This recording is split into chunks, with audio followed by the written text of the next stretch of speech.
Months ago, the Maine Journalism Foundation was formed with a very urgent mission. It wanted to save the largest media company in Maine, Masthead Maine, which owns 5 daily newspapers and a whole bunch of weekly newspapers. Well, mission accomplished, but not quite in the way it expected.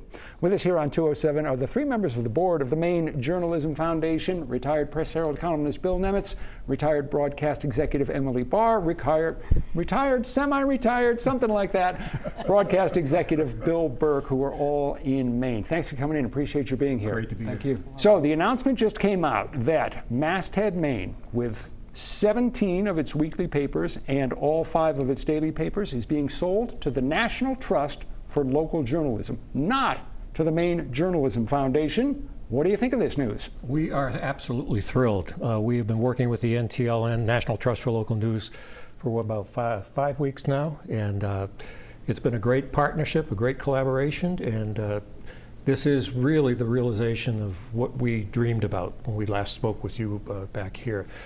It's great news for all of Maine. It's great news for Maine newspaper readers and for journalism generally. What does it mean that the National Trust for Local Journalism is a non-profit? How is that going to change the operations of the newspapers? How is that going to change what readers consume? So it really means that the papers are in effect owned by the people who fund it. That's what it really means. So the National Trust becomes the repository for philanthropy and for donations, whether they are large or small. And that means that the people of Maine really get to, direct, if you will, the direction of this paper. Bill, the idea had been that the Maine Journalism Foundation hoped to take over Masthead Maine. Why did that not happen? Why did this other owner turn out to be a better match? The other owner is quite well funded, frankly, and we did some great fundraising here locally, but not to the point where we were going to be at the purchase price required to buy. These are valuable properties. They're very well run, great papers. And once we knew that the National Trust was as aligned as we are in terms of what we wanted to accomplish, they were the perfect partner. So we will continue to be very involved, and there'll be a lot of local involvement, but they made the most sense given their resources and their history.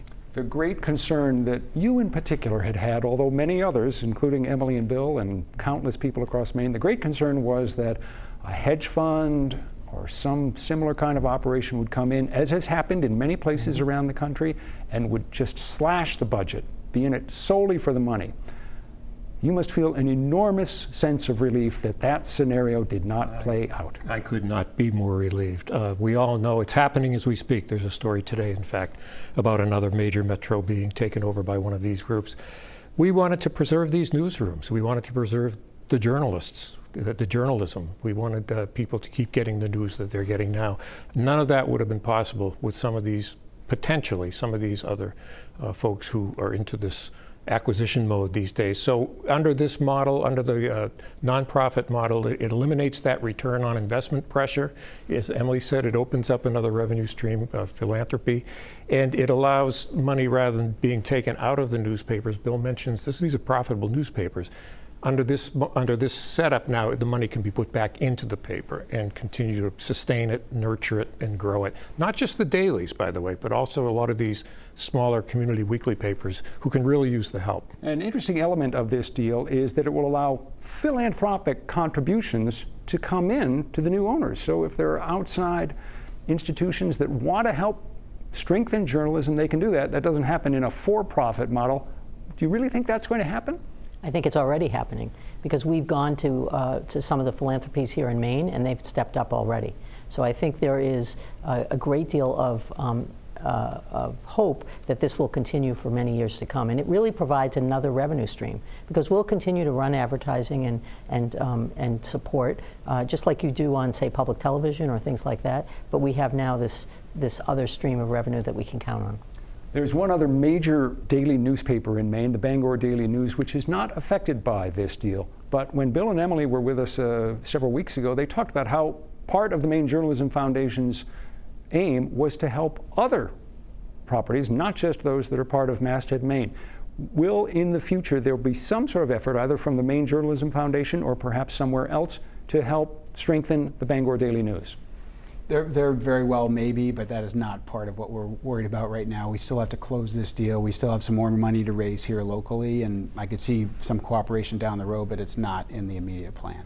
Let me end with this question. What happens now to the Maine Journalism Foundation? Well, Because, as I said, mission accomplished, mostly. We are flush with our own success, wondering what to do next. That's under consideration right now. We are a little concerned because of, as Emily says, there's a lot of nonprofit activity going on around newspapers right now. We are a little concerned about the field becoming too crowded with organizations asking for people's money in a state as small as Maine.